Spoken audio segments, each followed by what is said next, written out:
তো এখন ঘটনাটা হচ্ছে এই, যখন ওনার কাছে ওনার নাম জিজ্ঞাসা করা হলো যে আপনার নাম কি, তখন ওখানে যে কথাটা বলা হলো যে উনি শুধু ওনার নামটাই বললেন না, ওনার সেজরা পাকও শুনিয়ে দিলেন,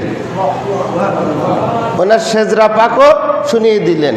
তো ওনার কোন পূর্বপুরুষ থেকে এসেছেন, কোন পূর্বপুরুষ থেকে এসেছেন, এবং যিনি যাতে ওনার সামনে আছেন ওনার পরিচয়টা কি, কেন উনি এই পরিচয়টা দিয়ে দিলেন। তখন হজরত মুসা আলাইহিস সালাম বললেন যে দেখো বাবাজি, আপনি এখনো দুনিয়াতে আসেননি, আসবেন, আসেননি, আসবেন। আর আমরা দুনিয়াতে ছিলাম, এসে আবার চলে এসেছি এখানে। আমরা অন্তত পক্ষে কিছুটা হলেও একটু বয়সের দিক থেকে ওই রকম না। তা আপনাকে আমি শুধু নাম জিজ্ঞাসা করলেন, আপনি আপনার পূর্বপুরুষের লিস্ট আমার হাতে ধরাই দিলেন। তো এতগুলো নাম বলার কি প্রয়োজন ছিল? আপনি তো আপনার সহজ এক কথায় উত্তর দিতে পারতেন যে এই আপনার নাম এই। তখন হুজুর গস পাক বললেন, এই ভদ্রতা এবং এই আদবটা আমি আপনার কাছ থেকেই শিখেছি। তো বললেন কিভাবে? কয় কোহে তুরে, তুর পাহাড়ে আপনার হাতে একটা লাঠি ছিল, মনে আছে? তো ওই লাঠিটা যখন আপনি ওখানে দাঁড়িয়ে থাকতেন, আল্লাহ পাক জিজ্ঞাসা করলেন, কোরআন শরীফে আছে কথাটা, আল্লাহ পাক জিজ্ঞাসা করলেন মুসা তোমার হাতে কি? আল্লাহ পাক জিজ্ঞাসা করলেন তোমার হাতে কি? তা আপনি এক কথায় এক সেন্টেন্সে বলতে পারতেন আল্লাহ আপনার এটা কুদরতি লাঠি, আল্লাহ বুঝে নিতেন। তা আপনি এটা বললেন যে আমার এটা কুদরতি লাঠি, আমি এটা ছেড়ে দিলে সাপ হয়, রুগীদের মাথায় রাখলে শেফা হয়, আমি এটা দিয়ে গাছের পাতা পাড়ি, সেই গাছের পাতা আবার ছাগলে খায়। সব কথা কোরআন শরীফে লেখা আছে। ওখানে যে কথাটা হয়েছিল সব কথা কোরআন শরীফে, আল্লাহ পাক একটা কথাও ছেড়ে দেননি, সব কোরআন শরীফে লেখা আছে। আচ্ছা, বললেন যে আপনার এই যে লাঠির মধ্যে যে কুদরত দেওয়া হয়েছে, এই কুদরতটা কে দিয়েছে? আল্লাহ পাকই দিয়েছেন। তা আল্লাহ পাক সব কিছু জানার পরেও আপনি এইগুলো আল্লাহ পাকের কাছে বললেন।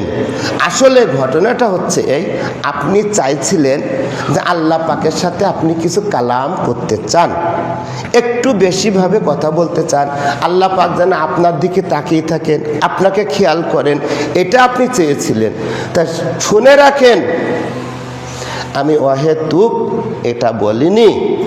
আমি আব্দুল কাদের যে কথাটি আমি আপনাকে বললাম, এই যে নামগুলো, এটা কোনো নাম না, এক একটা নাজাতের রাস্তা, এক একটা সিরাতাল মুস্তাকিম, এক একটা নাম, এক একটা দরুদ শরীফ, এক একটা দরুদ শরীফ। আর আমার মুখ থেকে হুজুরের সামনে দাঁড়িয়ে আপনি এতগুলো নাম পাক শুনলেন, এই কারণে আল্লাহ পাক এই অবস্থাতে নবীদের মধ্যে আপনার মর্যাদাটা অনেক বাড়িয়ে দিয়েছে এখন অন দ্য স্পটে। তো এখন ঘটনাটা হচ্ছে এই, আরও একটা কথা শুনে রেখে দেন, আপনার হাতে যে লাঠি আছে না, ওই লাঠিটা আল্লাহ পাক আমাকে দিয়েছেন। এই রকম লাঠি আব্দুল কাদেরের কাছে হাজারো লাঠি আছে।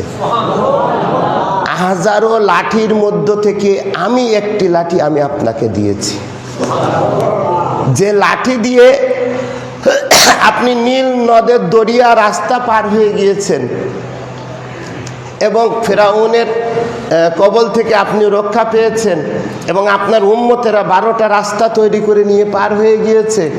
আর আমার হাজারো লাঠি রয়েছে, যে যে যুগে আমার বংশধর থেকে আসবেন তারা প্রত্যেকে এই একটি একটি লাঠির একটা নাজাত হিসেবে তারা সিরাতাল মুস্তাকিম নয়, পুল সিরাতের উপরে তারা তাদের নাজাতের তরি নিয়ে এইভাবে চলে যাবে।